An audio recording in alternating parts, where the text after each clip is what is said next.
Magandang araw! Isang video na naman ang aking gagawin. Ngayong araw, isang matinding paghahanda ang gagawin namin dahil naisipan namin magbakasyon sa probinsya nila Papa Jeric. 3 days before, bago ang alis namin, sandamakmak ang pag-iimpake ko at isusure talaga na walang makakalimutan na dadalhin. Habang nag-iimpake nga ako mga kawinwin, na-realize ko nakakapagod pala mag-impake lalo't na 4 kami at ako lang din ang gumagawa. Sana sa susunod pag-alis namin sa ibang bansa naman or ibang planeta. Charis! At excited nga kami dahil first time namin mga bata makauwi sa mga probinsya. Dumating na nga ang araw na pag-alis namin at mahalata mo din talagang excited. Excited dahil maraming imagination kung ano ba talaga ang itsura ng probinsya. Dahil sa video lang namin nakikita. Never ko pa din talagang namulatan ang probinsya mga kawinwin dahil bata pa ako at wala pang masyadong muwang nung umuwi kami ng lola ko sa probinsya. At sa probinsya lang din ako pinanganak pero dito na ako sa Manila lumaki, nagkaisip at lumande. Charis! Andito na nga kami sa airport. Nakakatawa nga, muntik pa kami sa ibang terminal mapunta. Buti na lang din mabait at concern yung nabook naming Grab.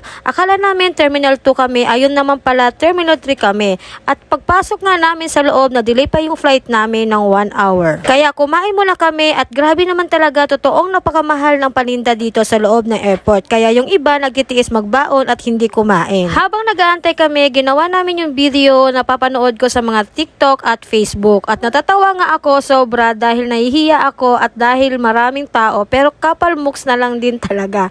At mahalata mong mga hindi kami sanay pero best experience nga din naman. Pagkatapos namin mag-video, sobrang nainip na sila RR at Tatiana. Buti na lang din may nakita kaming mini playground dito kaya agad naming pinuntahan. At nakasakay na din kami sa ganitong escalator. Charis! Nakakatawang pakinggan mga kawinwin pero first time talaga namin sumakay ng airplane at makapasok dito sa airport. Kaya pasimple lang din kami na hindi namin first time. Enjoy nga naman talaga sila RR at Tatiana makakita ng mini playground dito. Sa wakas nga nakasakay na kami ng airplane. Natatawa nga ako kanila RR at Tatiana. Grabe ang ingay nila sa loob dahil sa sobrang excited lalo na tong si RR. At agad din nilang binuklat itong nakita nilang mga guides book at menu. Nakasakay kami ng airplane around 9 PM na dapat 8 PM ang sakay namin. Dahil gabi ang flight namin, hindi ko tuloy makita or mabidyohan yung clouds na gusto namin makita ni RR. At ang daming tanong nga din talagang itong si RR. Samantalang si Tatiana knockout na kaya hindi na niya naramdaman ang paglipad ng eroplano. Sa Cebu Pacific kami nag-book ng airplane. Maya-maya pa nga ay nagutom nga itong si RR at sinubukan naming mag-order. Pricey din naman talaga din ang paninda nila dito mga kawinwin. Kaya konti lang ang in-order namin. After 1 hour and 20 minutes, nakarating din kami at dito sa Cagayan ang landingan ng eroplano. Grabe talaga ang tawa ko kay RR. Habang nag-landing, grabe ang tuwa niya.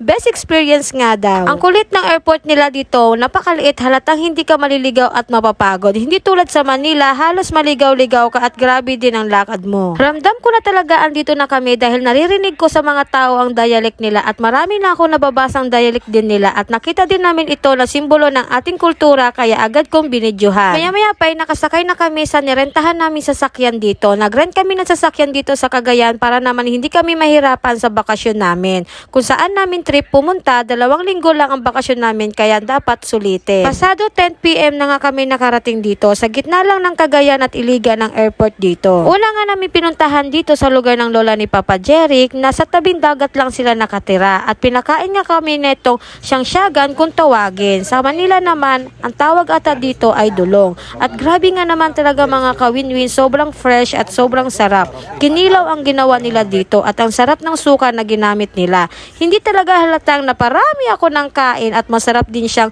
lagyan ng itlog gawing torta. Seasonal lang din daw ito. Hindi na nga kami natulog kaya inabutan na kami ng madaling araw at sinulit talaga namin dahil maya-maya pagdating ng sikat ng araw, aalis na naman kami. Habang andito kami, dinaanan ko na din yung bahay ng lola ni Papa Jeric at ang cute nga naman ng bahay niya. Probinsya talaga ang dating at pag sa kanya lang talaga o isang tao lang din talaga ang bahay niya. At tapos ko dumaan sa bahay nila lola, tinawag ako ng mama ni Jeric para tignan yung bagong dating ng mga syagsyagan or mall-mall kung tawagin. Mabilis daw ito maubos dito at inabangan talaga ng mga tao at medyo mahal din ang presyo.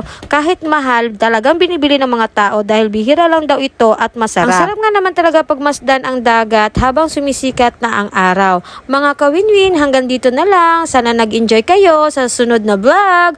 Bye!